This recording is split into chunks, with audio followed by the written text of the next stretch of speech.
देखो, सबूत मिलने के बाद ही उनको गिरफ्तार किया गया है। और अगर सीबीआई कोर्ट ने उनको 5 दिन के रिमांड पर भेजा है तो कहीं ना कहीं सीबीआई की बात में सत्यता है कि केजरीवाल साहब गुमराह, मनीष सिसोदिया साहब गुमराह कर रहे हैं देश को। वो क्यों नहीं बताते 45 मोबाइल क्यों उन्होंने क्रश किए थे, क्यों छोड़े थे? वो क्यों नहीं बताते कि 2% से बढ़ाकर 12% कमीशन क्यों किया गया?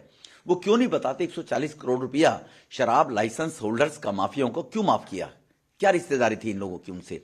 वो क्यों नहीं बताते शराब पॉलिसी के अंदर मैन्युफैक्चरर्स को रिटेल का लाइसेंस नहीं देना था, इन्होंने क्यों दिया? ये कई प्रकार के प्रश्न उठते हैं। और प्राइमा फेसी में एफआईआर में सबसे पहले नंबर पर एक्यूज मनीष सिसोदिया थे।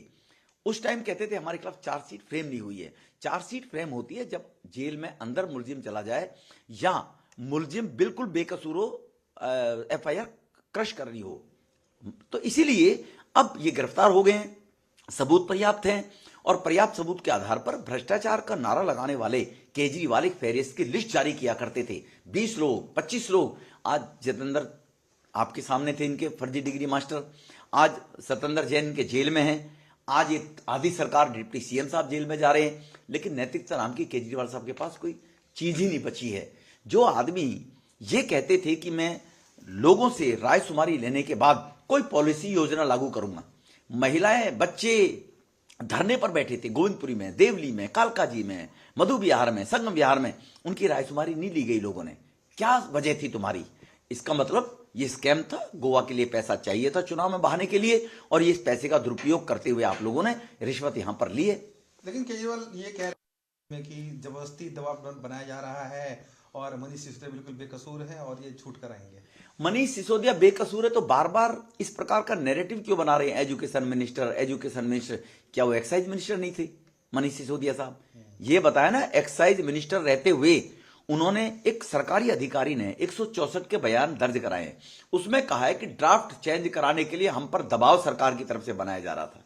यही केजरीवाल साहब 4 दिन पहले एलजी को उपदेश दे रहे थे कि कहीं ना कहीं रूलिंग्स जो है ऑफिसर्स को काम करने की एनसीटी के अंदर, उसके तहत काम नहीं किया जा रहा। उस रूलिंग में बड़ा स्पष्ट होता था, बड़ा स्पष्ट था, क्लियर, कि सेक्रेटरी को अगर कोई पॉलिसी के बाहर योजना बनेगी तो मुख्यमंत्री की नॉलेज में डाला जाएगा, लेफ्टिनेंट गवर्नर की नॉलेज में डाला जाएगा। सीबीआई ने बकायदा कैबिनेट नोट, हम यही तो कह रहे हैं कि वो ड्राफ्ट जो इन्होंने बदला था, अधिकारियों ने कहा ना, इन्होंने दबाव देकर उन पर ड्राफ्ट बदलवाया था जो मंजूर किया था। और पॉलिसी इतनी बढ़िया थी तो आपने विड्रॉ क्यों कर ली फिर वो पॉलिसी?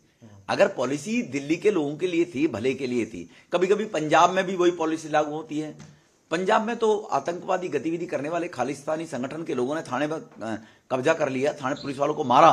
दिल्ली में भी क्या ये काम शुरू हो जाए? पंजाब का रिजल्ट पंजाब के बाद आएगा।